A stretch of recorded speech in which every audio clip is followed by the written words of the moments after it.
जय माता दी, जय मां कामाख्या। कुंजी का स्रोत, या ये कह लें कि सिद्ध कुंजी का स्रोत। नवरात्रि में जो मनुष्य सिद्ध कुंजी का स्रोत की साधना करना चाहता है, वह देव राधा ट्रस्ट से संपर्क कर सकते हैं। यदि हमारे सानिध्य में रह करके करना है तो फिर पूरा उसका विधान, नियम हम आपको बताने जा रहे हैं। मां भगवती की कृपा सबके ऊपर हो इस नवरात्रि में। आपके घर में सुख रहे, शांति रहे, समृद्धि रहे। श्री महाकाली, महालक्ष्मी, महासरस्वती की कृपा आपके ऊपर बनी रहे। इसके लिए हर हिंदू सनातनी को नवरात्रि मनाना चाहिए। नवरात्रि का त्योहार शक्ति संचय करने का त्योहार होता है, अपने परिवार की सुरक्षा करने का त्योहार होता है, अपने कुल देवी देवता को प्रसन्न करने का त्योहार होता है। और साथ ही साथ में सबसे बड़ी बात यह है कि देवी कृपा प्राप्त करने के लिए यह समय सबसे अच्छा माना जाता है।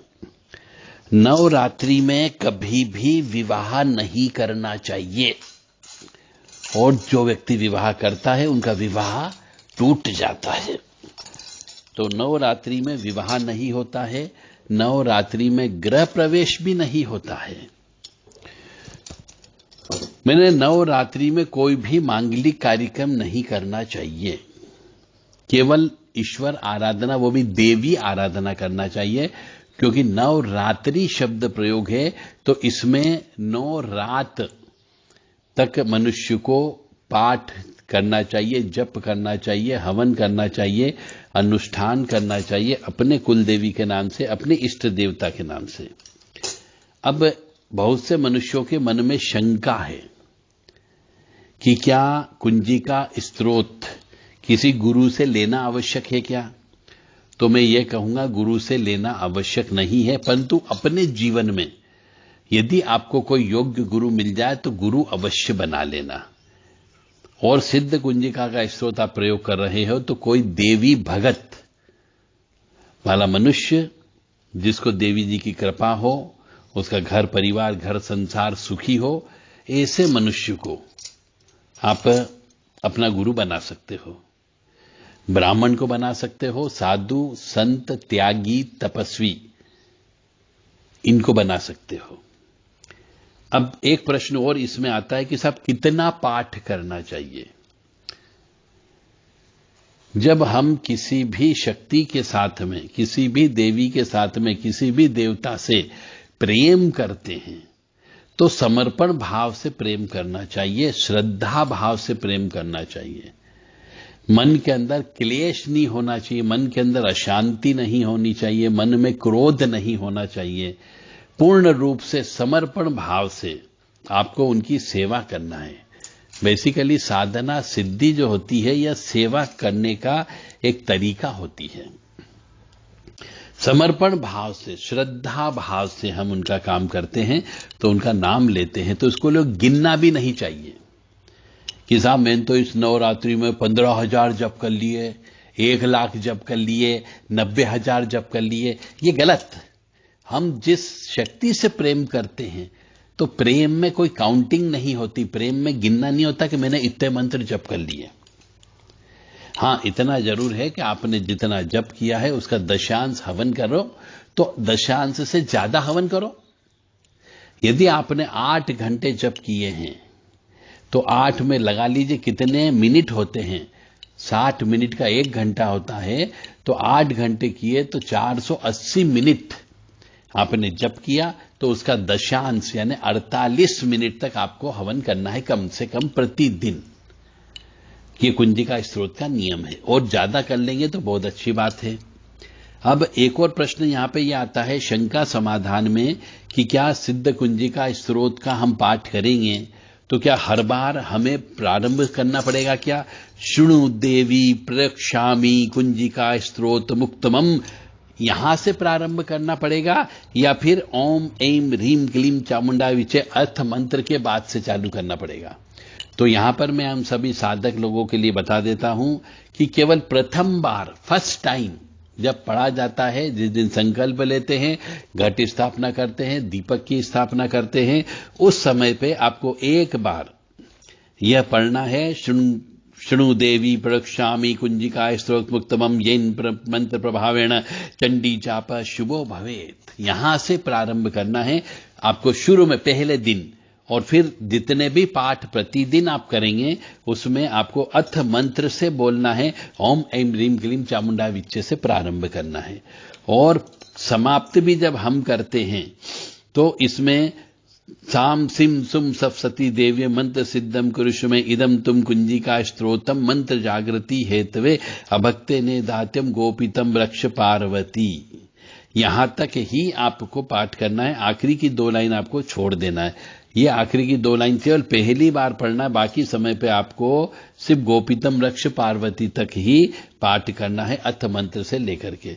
जितने ज्यादा हो सके करो। फिर आखिरी समय पे जब बंद करते कि भैया अब सोना है, हमें नींद आ रही है, तो फिर आप आखिरी में भी सिद्ध कुंजिका स्तोत्र का पूरा शृणु देवी प्रलक्षामी वाला मंत्र ये यहां से पाठ करके आखिरी में रोदनम यथा तक आपको पाठ करना है। हमेशा सिद्ध कुंजिका स्तोत्र का पाठ करें तो ऐसा कहा गया है कि न अर्गला, कीलक, कवच किसी चीज की आवश्यकता नहीं है। यह अपने आप में पूर्ण मंत्र है। इसमें न कीलक की आवश्यकता है, न उत्कीलन की आवश्यकता है, किसी चीज की आवश्यकता नहीं है, और न ही यह कीलक किया गया है।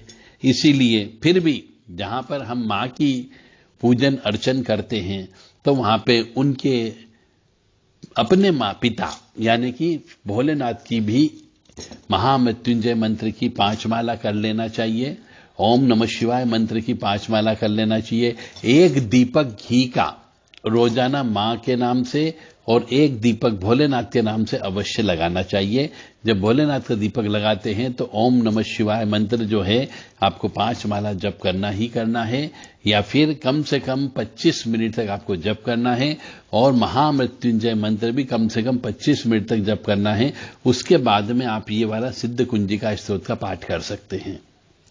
परंतु मैं फिर पुनः आपसे सबसे रिक्वेस्ट करूंगा कि हर जगह जो भी चीज लिखी हुई होती है उसका कुछ न कुछ अर्थ होता है। तो हमारे शास्त्रों में, पुराणों में लिखा हुआ है, नवरात्रि शब्द लिखा हुआ है, इसलिए आपको रात होने पर यानी कि 8 बजे के बाद से सुबह ब्रह्म मुहूर्त होने तक यानी कि 4:30-5 बजे तक, जब तक कि थोड़ा उजास न आ जाए, उसको रात कहते हैं। 4 बजे तक तो कम से कम, तो 8 बजे से लेकर 4 बजे तक आपको जगना है। उसी दौरान आपको कुंजिका स्तोत्र का पाठ करना है, उसी दौरान आपको हवन करना है, उसी दौरान यदि आप चाहें तो श्री दुर्गा सप्तशती का पाठ भी कर सकते हैं।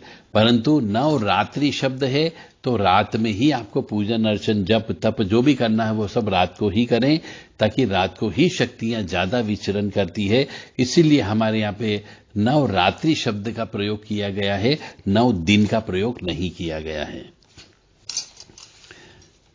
जब हम माता जी की पूजा करते हैं, पिताजी की पूजा करते हैं, तो उनके सेवक को भी याद करना जरूरी होता है। ये गलती ये लोग अधिकतर गलती क्या करते हैं कि सिर्फ माता जी के पूजन कर रहे हैं, नवरात्रि आ गई है तो सिर्फ माता जी का पूजन करते हैं, शिव जी को भूल जाते हैं, भैरव जी को भूल जाते हैं। तो यह भी बहुत बड़ी गलती होती है उस मनुष्य से, और जिससे उसका पूर्ण फल की प्राप्ति नहीं होती है। तो आपको माता जी का पूजन अर्चन जप तप के साथ साथ शिव जी का भी पूजन अर्चन करना है, और भैरव जी का भी पूजन अर्चन आपको करना ही करना है। तो इस तरीके से कुंजिका स्तोत्र का आपको पाठ करना है, जप करना है, हवन करना है। अब मैं फिर कह रहा हूं, पूर्ण श्रद्धा भाव से करना है और समर्पण भाव से करना है। तो इसके लिए आपको हमेशा कोशिश किए जाए, यदि आप मां भगवती जगत जननी को प्रसन्न करना चाहते हो तो आपको भी अपने मस्तक पर मां जैसी बिंदी लगाना है, लाल कपड़े ज्यादा से ज्यादा पहनना है, काले कपड़े नीले कपड़े नहीं पहनना है, और स्त्री संग संसर्ग नहीं करना है। कोशिश की जाए 9 दिन नमक का उपयोग बिल्कुल भी नहीं करना है। कोशिश की जाए किसी स्त्री से छुआछात नहीं होना है। शुद्धता अशुद्धता का ध्यान अवश्य रखना है।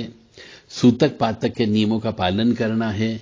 किसी व्यक्ति के परिवार में या किसी सदस्य के या आस पड़ोस में मृत्यु होने पर उस शमशान नहीं जाना है। इस बात का अवश्य ध्यान रखें तो ये सब मंत्र जो है काम करता है।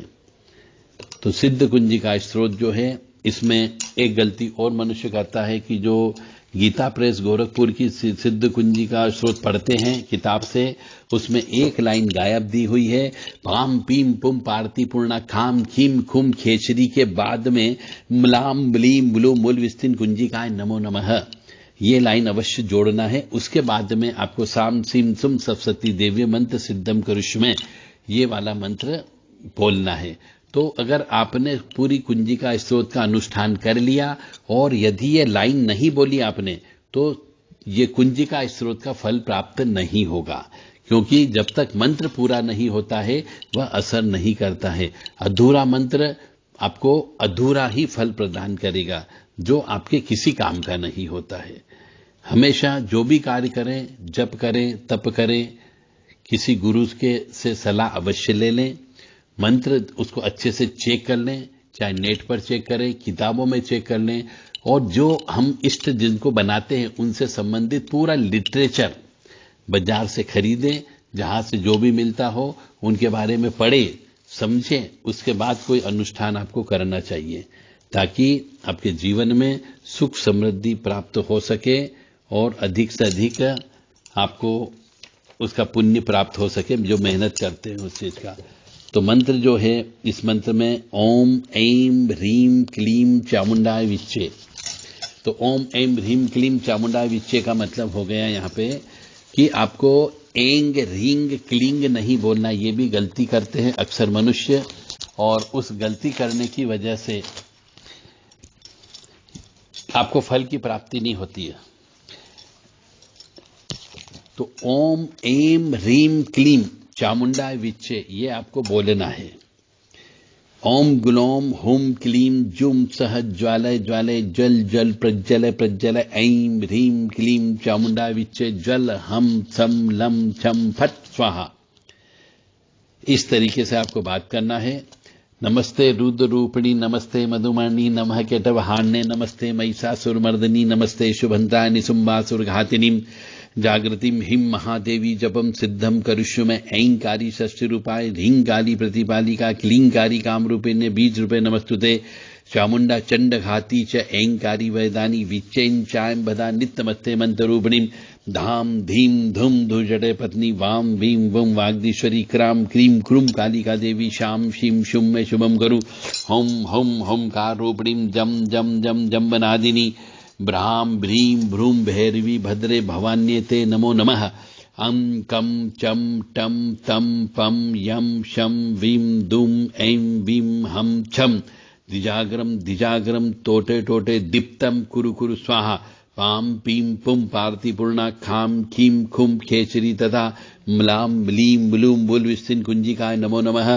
साम सीम सुम सप्सती देव्यम मंत्र सिद्धम कुरुषुमे इदम तुम कुंजिका स्त्रोतम मंत्र जागृति हेतवे अभक्त ने दात्यम गोपितम रक्ष पार्वती यस्सु कुंजिकया देवी ही नाम सप्सती पठेत न तस्य जायते सिद्धरण्ये रोदनम तथा। जय माता दी, जय मां कामाख्या।